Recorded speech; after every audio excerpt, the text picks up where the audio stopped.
Mette Bjerknes, welcome to Hobby of a Lifestyle. Thank you ever so much. Well, thank you very much for coming on today. Mette, would you just like to tell listeners what your sport of choice is? What is the passion that you kind of pursue? So my sport is I'm a powerboat racer. Wow. I race in the Formula 2 World Championship, and I'm one out of only two female drivers in the world. Wow. What a stat.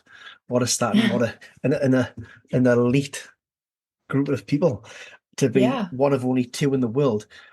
Okay, powerboating. So I was looking at powerboating when I realized you were going to come on the podcast, and 200 horsepower, 0 to 100 kilometers per hour in 5 seconds, and top speeds of 190 kilometers per hour. And G-force, which I don't totally understand, but 4.5 sounds pretty high. What an exhilarating feeling that must be.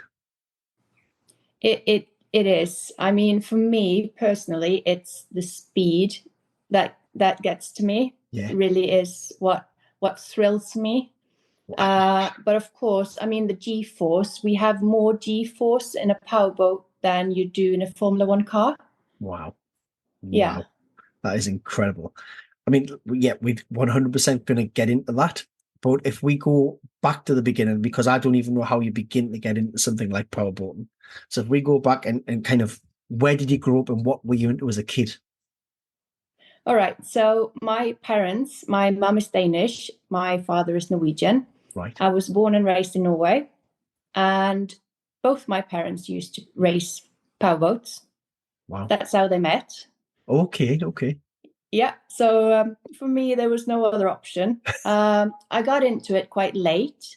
Right. Most kids in Norway get into racing when they're about 10. Okay. I didn't get into it till I was 18. Okay. What were you doing as a child in that kind of, although you were around it all your life with your parents being powerboat drivers or pilots, what were you doing that kept you away from the sport until you were 18? I was actually doing target shooting, competition Right. target shooting. Okay. Yeah. At a good level? Yeah, at top level in Norway. Wow. I've always been drawn towards probably male dominated sports. I I've was always just going to say found it, danger. yeah, danger. Yeah, no, I've always, like typical girl sports have never been like horseback riding and stuff like Yeah. that. Not for me. I've tried Just it, but shooting people and going really fast. shooting people, yeah. Or shooting targets, sorry, not people. Yeah. It makes it sound like you're an assassin, sniper. So you're talking about you getting into the powerboat later, but you're doing target shooting. How did you even get into that? Well, both my granddad and my dad have been hunters, Right. so it's always been in the family. Okay. Yeah. And So from an were you kind of early rebelling? age, Were you rebelling yeah, against the powerboat driving and said, no, I'm going to go in the I other think so direction? because my dad bought me a boat when I was 13, but Wow. that boat just sat in the yard and never touched it. So yeah, Right. took me a Okay. good few years to get into it. Yeah. I mean, where was the transition then? What was it at 18-year-old when you said, actually, I'm competing at the highest level in Norway for target shooting. Now I want to transition into powerboat racing? I think my target shooting got to a point where it got too serious for me, Okay. and I didn't really want to do it anymore. And then I started helping. There's another female driver in Norway Right. who quite close with, and I started helping her. And then standing on the bank watching her race just wasn't enough for me. You start getting the So bug for it. yeah, I borrowed a boat and had a go, and that was it. Really? And was that the first Yeah, time you genuinely ever drove one? yeah, it Wow. was. Mm. Wow. And was that kind of a moment for your parents where they just went, I knew it would happen. I knew. Yeah, yeah, for sure. My dad was like, yes. Yes. I mean, And did it your didn't parents take long compete for at a high him. level as well? Sorry? Did your parents compete at a high level? My dad actually raced in Formula 1. Oh my goodness. Wow. Yeah. Wow. So it's just always been there. It always been there. Yeah. That is absolutely amazing. Were you a natural? In some respects, yes, I think so. My dad's always been coaching me from day one. And yeah, I've just taken it slow and steady at first because my dad, he was like above average keen, you would say. So I raced in the junior classes for 1 year before he bought me a Formula 2 boat. And taking that step from the junior classes up to Formula 2, that's a huge, huge step. Yeah. And normally people race for years before they get to Formula 2. Really? Yeah. So, I mean, you just have to have respect for what you do. And the powers behind you. I mean, I'm looking at, it's faster than a Lamborghini and a Mercedes going up to, is it 0 to 60? And the way it accelerates is and on water as well. I kind of, it just, and it's from a dead engine.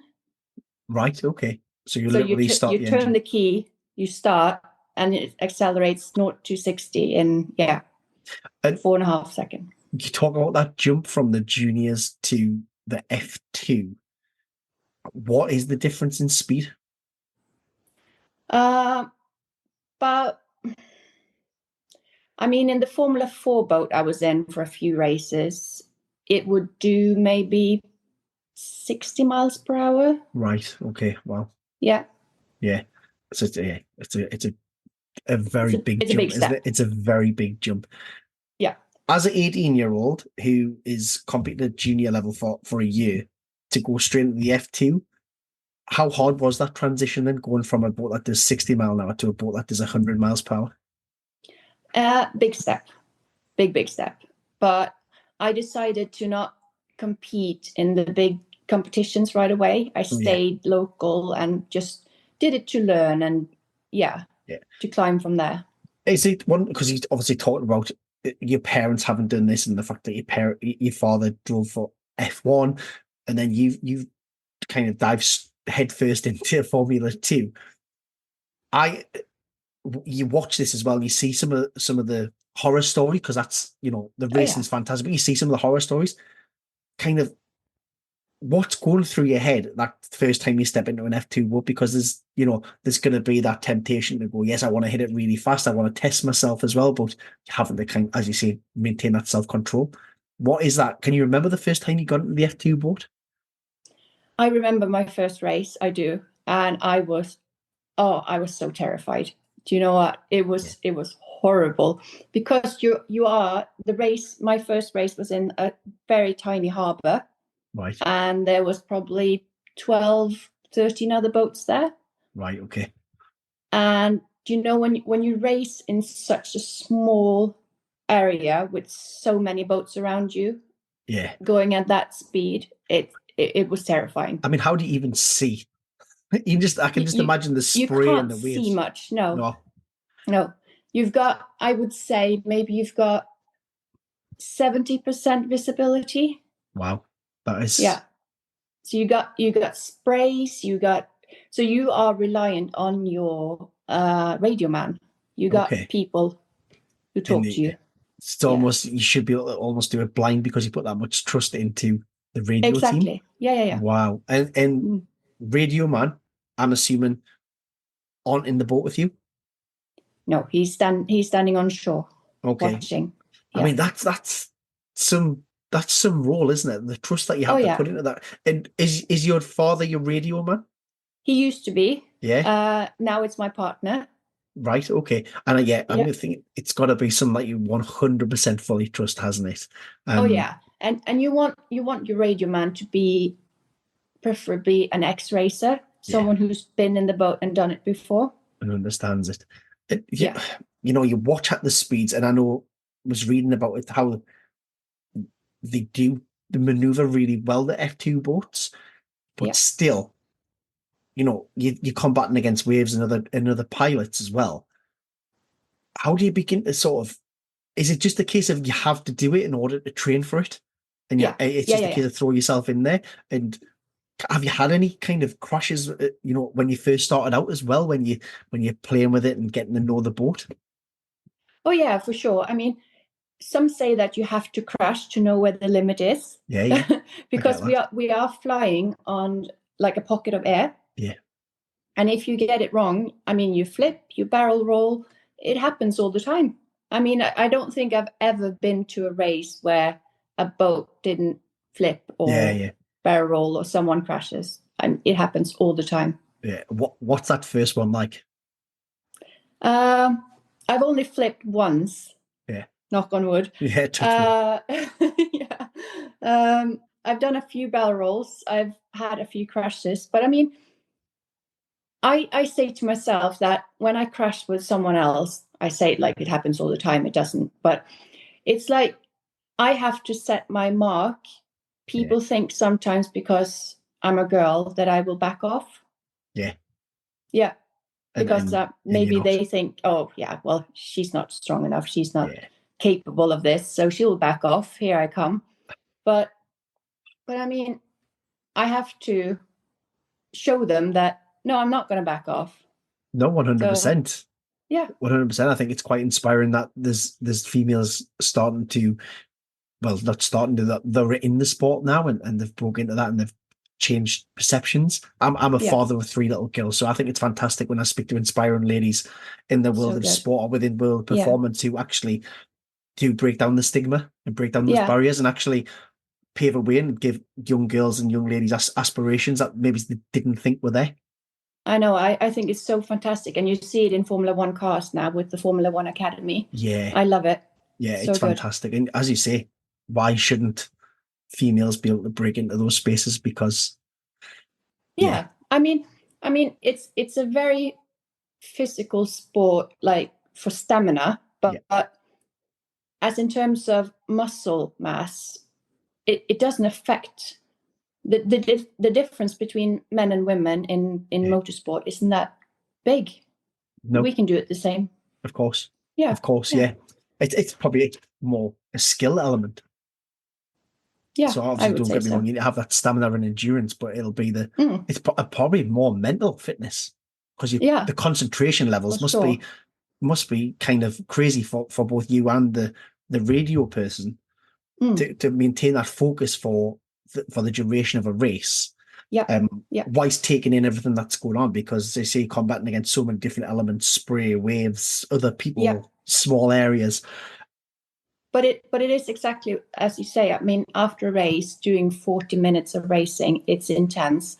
And you get out of the cockpit and yes, of course, you're exhausted, but you're more mentally exhausted than you are physically. Yeah, I can well imagine. And that's only from maybe going go-karting with friends and you're constantly just trying to watch what you're doing. So I can't imagine kind of going 100 and something miles per hour and having everything else to combat against and to navigate. It's pretty impressive.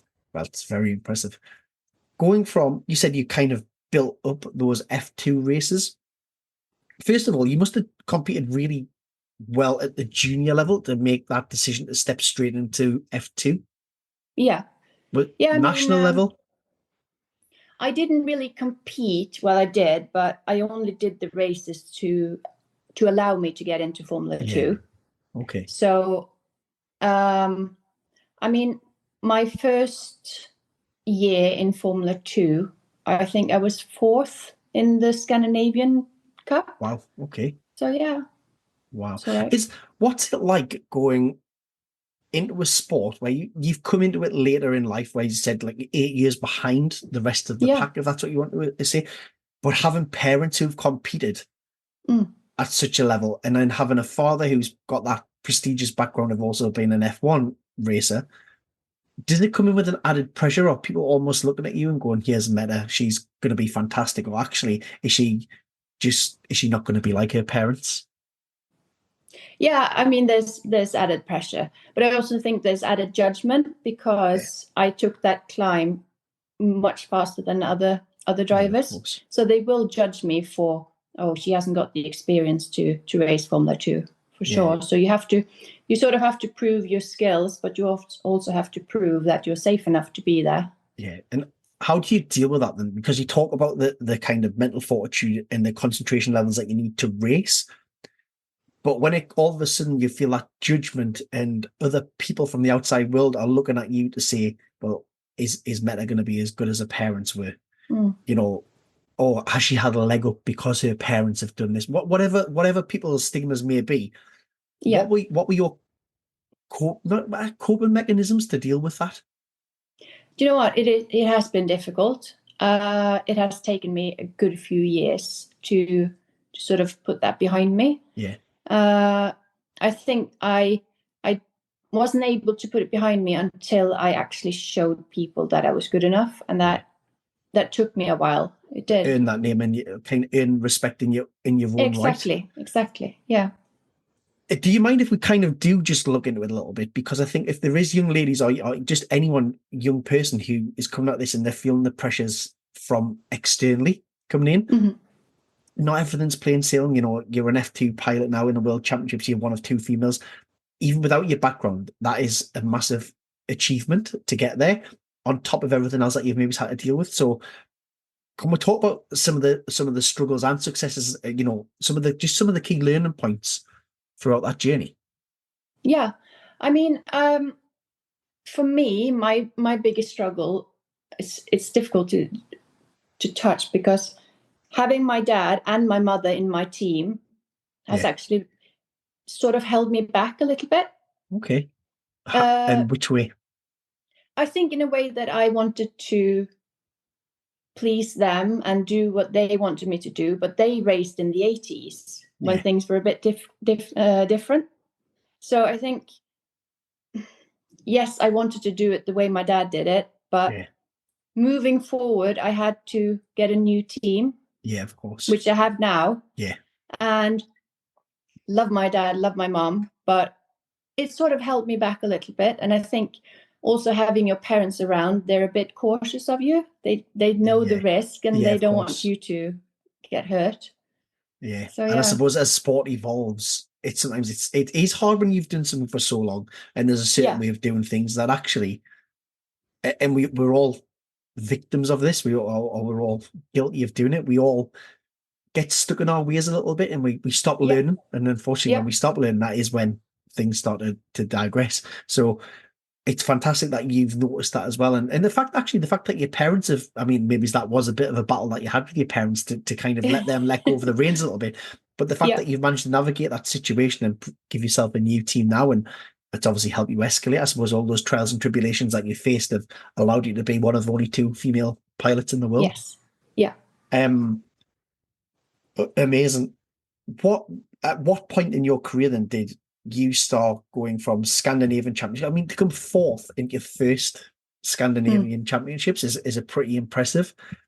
Was that almost a real motivator for you and almost a rubber stamp to say, actually, that's right, Mette, you belong here. This is the journey you want to take?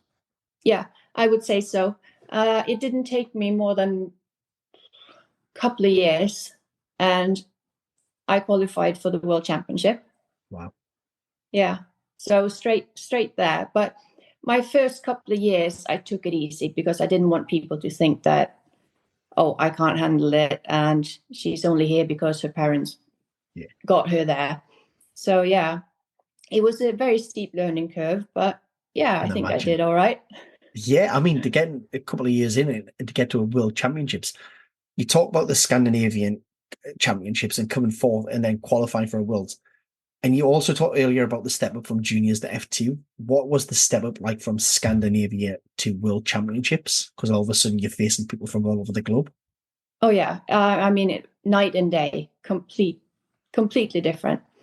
You think that for me, competing in Scandinavia against 8, 9, 10 other boats, for me, that was difficult. But getting into the World Championship where you got 20 boats around you, it was difficult. And it for me was sort of like starting from scratch again, because it was just a completely different ball game. Yeah, I can almost. I mean, which countries tend to dominate the world of F2? A number of drivers. Just or which area of the world are they usually from? Because you talk about having the Scandinavian Cup. I mean, I'm sure it is big here in Britain as well. It's just I think it's not we're not necessarily exposed to no, as no, no. much. I mean, powerboat racing is not a big sport if you compare it to, say, motocross Yeah, or Formula One cars, or so it's a very small branch of motorsport. yeah. But there's quite a few British drivers. Yeah. We've got a few Swedish, Norwegian drivers, a lot of drivers from Italy. Okay. Yeah. I'm just trying to figure out kind of which countries seem to dominate the sport and who has the most access to it. Because you talk about some of the stuff there, and I'm almost thinking, wow, the price of an F2 boat must be ridiculously high. I've been very fortunate. I've had GT3, GT4 racers on here. I've had even bobsleigh pilots, and Oh, I know how wow. much it costs them to compete. So Yeah. I'm thinking about, the costs incurred to one, even just buy a boat, but then two, kind of the maintenance and traveling that around the world for championships, around the country, even, Yeah. what, let's put a ballpark figure on what it would cost for an F2 boat. If you were to buy a brand new kit today, you would be looking at, I would say, 120, 30, maybe 40,000 Wow. pounds. Okay. And Yeah. all of a sudden you can start seeing that might be where, Yeah. those accessibility Yeah. options. But I mean, even in the World Championship, there are very few teams who can afford brand new kit. So most of the drivers have got used boats and older boats. Okay. Yeah. And I suppose this is where you need a fantastic team of mechanics as well. They're coming to maintain that as well. Exactly. And people think, okay, yes, I buy a boat, I've got the engines, that's it. But running a team costs, I mean, you wouldn't believe it, but Well, you I spend. would. I Yeah. think, you talk about, I was talking to the bobsleigh pilots, and they were talking it can take up anything cost $250,000 to compete in maintenance over Yeah. a year. Yeah. And it's a extortionate amount of money to think that people are competing Yeah. in world championships. And, yes, at an elite level, it's funded. But I came from a sport that wasn't funded. So whenever I went away competing, I had to pay for myself. And I'm assuming that obviously the better you get at F2 powerboat racing and the more world championships, the fact that you're maybe one of two, only two females in the, maybe then sponsorship becomes a little bit easier to get. But we're in a very competitive world with so many different sports going on that actually Yeah. it's probably quite a niche market, and you have to really appeal to somebody for to bring Oh, in yeah. that sponsorship. And I love learning about this journey of it as well, talking about how that went from, I was very much competing in the F2 world to now I've got a full team behind me. At the beginning, you said it was very much your parents, and I'm sure the knowledge and the skill set that they have meant that you could have quite a restricted team. Yeah. I mean, today I've got 16 members traveling around Europe with me. We got a lorry that transports the boat. Right. So that helps when we're in Europe. But then when we go overseas, like Middle East, Asia, then we need to have a container. So the costs. What does it cost then for you to compete over a year? Well, it's difficult to put a price on that because just going from races and hotels and costs like that, I would be all right with, say, 15,000 euros. Yeah, of course. But then you got crashes, you got to rebuild engines, all those things that you don't know will happen or not. And you have to take into account. Do all of your team come from within the powerboat world? I mean, obviously mechanics are mechanics, but they must have specialized in that. Yes. Okay. My partner who runs the team, he used to race. Right. And he's now my radio man, my team manager. Right. And I think all of my team, apart from one, has been in a boat, has raced a boat. Wow.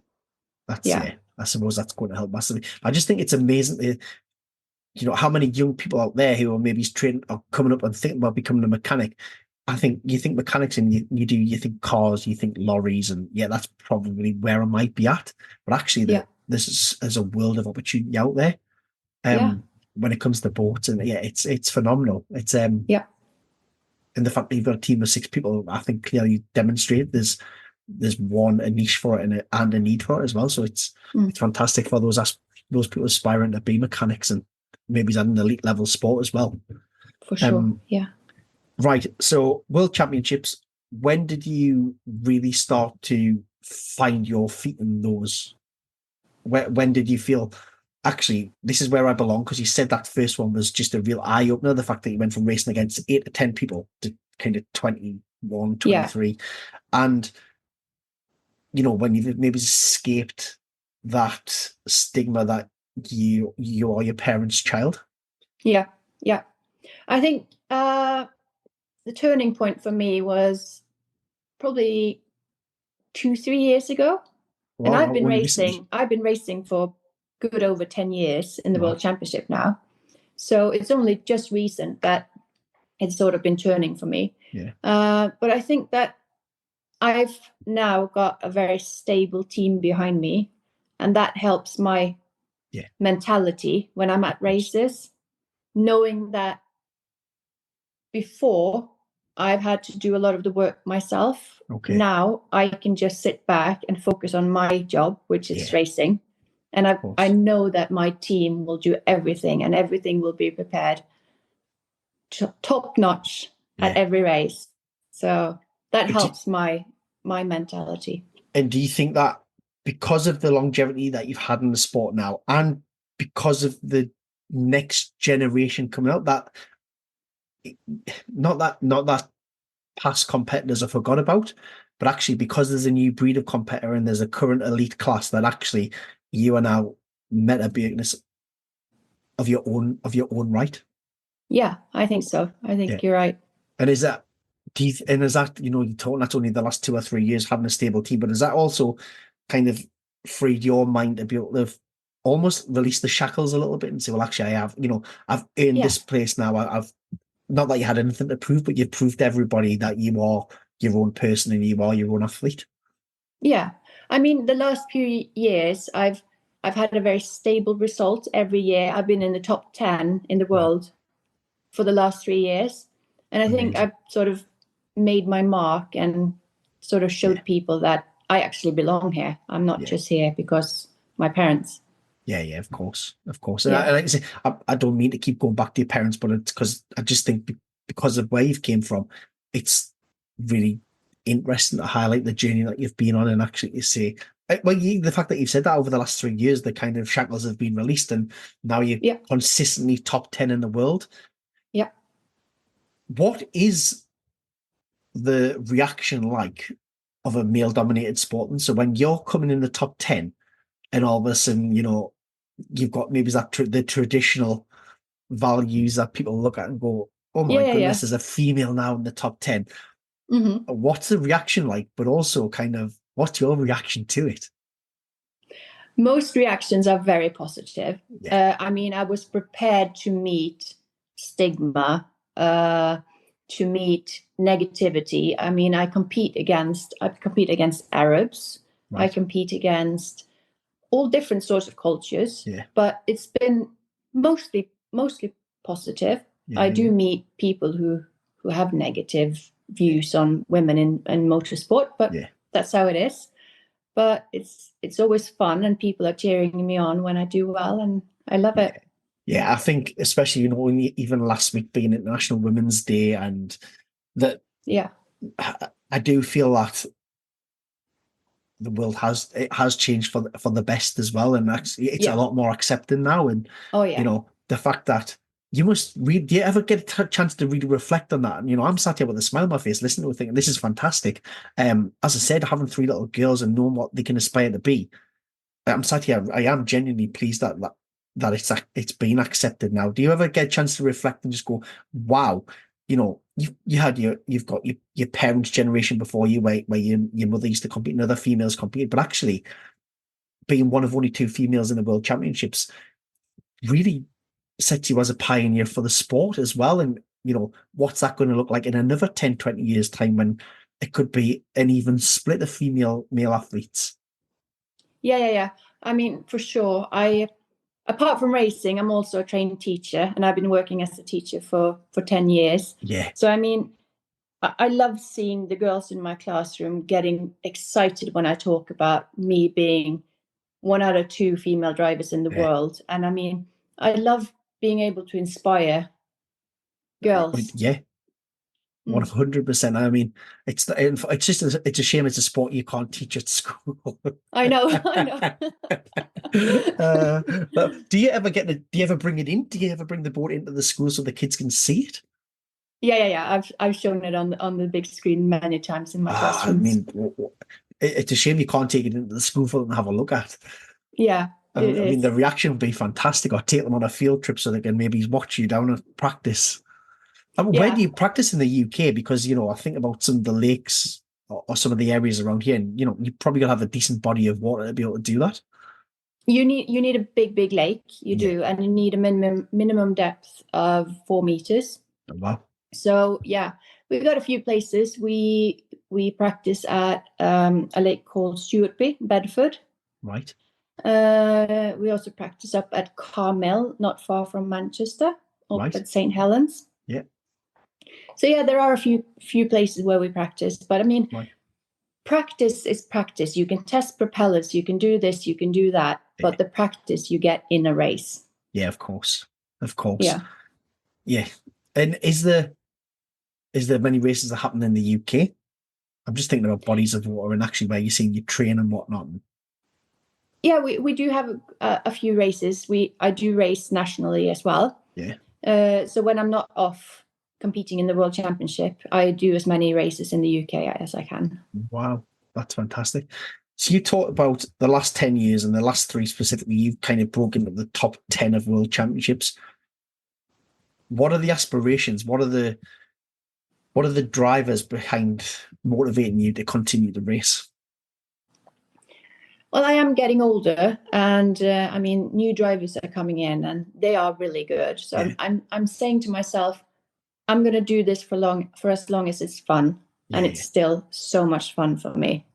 And I mean, improving every year, especially the last 3 years, is just such a drive for me, such a motivator.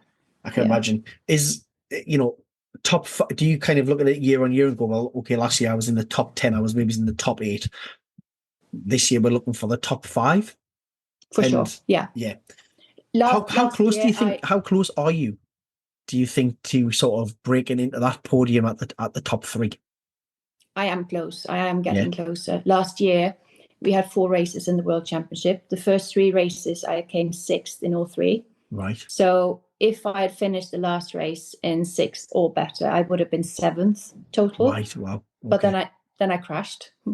And I can imagine it's fine margins, and I'm talking probably milliseconds rather than seconds. Yeah. Yeah. But I mean, just being in top 6, which means you go to Parc Fermé after the race. Right. It's just such a good feeling, having been at the bottom of the grid in every race prior to that. So now being stable at that level feels so good. And of course, I'm aiming for the podium. Yeah, and you talk about it being kind of really small marginal gains that you're looking to make. What is it that you have to do then? Is it sometimes just down to the conditions of the day? Is it actually because I don't want to say technique, because I imagine it's maybe there is some technique to it, but I think it's probably more I'm not really sure what the word would be. We can use technique, or is it something that your radio man needs to do something slightly different? How do you work on those marginal gains? For me, I don't think it's technique. I think I got the technique. For me, it's the mental part. Okay. I struggle a lot in qualifying. Right. To get the good lap I need in qualifying. And that's something I have to work on. And I know that's what we have to do this year, just work on qualifying and get that good, clean lap in. Yeah. And what is it about the qualifying where you feel that there's that sort of small mental barrier? The mental barrier for me is that it's not, I get a push when there's someone chasing me from behind, or I'm chasing someone. And you don't do that in qualifying. It's just you against yourself. Okay. So I don't feel like I get that push, and I need to find that inner push. Okay. That's really interesting. Really interesting. So what kind of things are you putting in place then? Well, we just need to find different ways for me to find that inner motivation. Yeah. Wow. And find that clean lap, because I've never really had, well, I've had my dad. Yeah. And I've had people around me coaching me, but I've never really had someone who's coached me into finding that clean lap. Do you know what I mean? Of course. Of course. It's difficult when there's 20 boats on the same circuit, all trying to get a clean lap. Oh, that's fantastic. And, you know, you've talked about the aspirations there to break the podium over the next couple of years. What would your one piece of advice be if you were going to give? So, and it can be within the sport, it can be within life, but it's something that we always ask at the end of the podcast is, what would your one piece of advice be to somebody? To get into the sport, or to just the sport or life in general? Just, you know, you've obviously worked really hard to get where you are now. What would your one piece of advice be? I think just take every chance you get, because everything you say no to is a missed opportunity. So just go for it. Love it. Yeah. Mette, thank you so much for coming on Hobby of a Lifestyle. It's been an absolute pleasure learning about your journey and learning more about F2 Powerboat. No, thank you so much.